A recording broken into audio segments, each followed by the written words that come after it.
2004, she won the Eurovision Song Contest with a record 280 points. Her winning song spent 97 weeks on the European charts and peaked at #1 for 10 consecutive weeks in Belgium. She was the first artist from the former Soviet Union to receive a platinum record. And today she's the best-selling artist in Ukraine. And following her victory, she rose to fame as one of Eastern Europe's biggest pop stars. She has used her fame for a very good purpose, to support Ukraine. She was an MP in the Ukrainian parliament. She was a UNICEF Goodwill Ambassador in Ukraine. And most recently, she was one of the faces on Maidan during the beginning of the revolution that started in November 2013.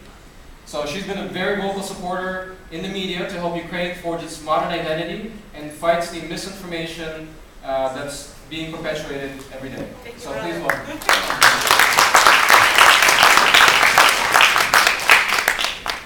Test. Hoorah! Okay, welcome back from lunch. Thank you so much. Let's give ourselves a round of applause for a good morning, and let's have it as good an afternoon session. Please, clap your hands. Good. That's it. Good. So, first things first. Everybody has a phone or an iPad or a laptop. Yeah. Pull it out. Type in James Kirchick. James Kirchick, I-T. Kirchick. K-I-R-C-H-I-C-K. And you will see a YouTube video of James resigning from Russia today because of Russia's policy on anti-gay laws. We don't have the streaming here for you. I encourage each of you to see it. So, first I'd like to thank our panelists for making the time and effort to make themselves available. We're going to try and limit ourselves to brief comments. We'll go through the group. We'll have an exchange, and we want to ultimately get to an opportunity where you can engage with our panel and ask questions. And we're grateful for this girl from Lviv, is it? This girl's from Lviv? Yes, I was born in Lviv. I'm proud of that. That's just great. So we're glad that we had this girl from Lviv joining us today. So with that, I would like to kick us off. Paul, if you would. Some opening comments. What we'll do is each of you will have an opportunity to speak, and then ultimately I've got some questions for you and we can engage. So let's take it from there. Paul Gregory, Forbes. Pleasure to be here. I'm pleased by this very large and interested crowd.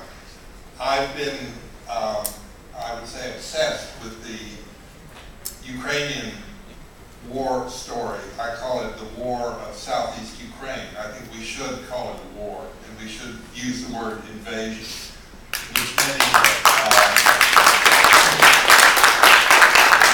politicians and even the President of the United States are reluctant to use. I watched Mr. Poroshenko's speech before Congress. It was very effective. He's a very good representative. What I'd like to emphasize in my remarks is the unusual nature of this war of southeastern Ukraine. It's often called a hybrid war because it combines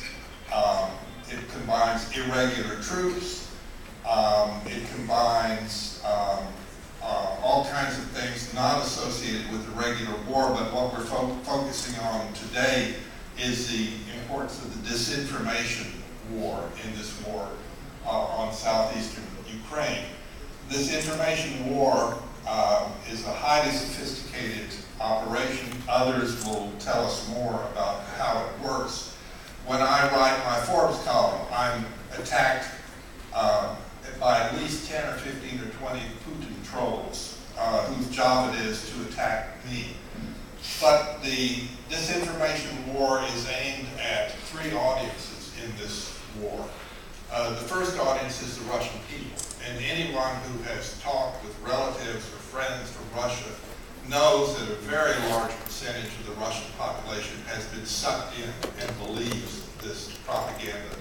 As far as they are concerned, this war is carried out against poor Eastern Ukrainians by a bunch of rabid Nazis who are controlled by a junta in Kiev, and the junta in Kiev is controlled by the CIA and by the European Union and NATO. So a good percentage of Russians believe this to be true. And this part of the propaganda or disinformation war has been very effective. It's been very effective in eastern and southeastern parts of Ukraine. I have relatives there, and half of them believe the Russian propaganda, half of them do not. What's less well known is the fact that this disinformation war is aimed at the West. The Putin trolls who attack anyone who addresses these issues are one aspect of it. But if you look very carefully, you can see that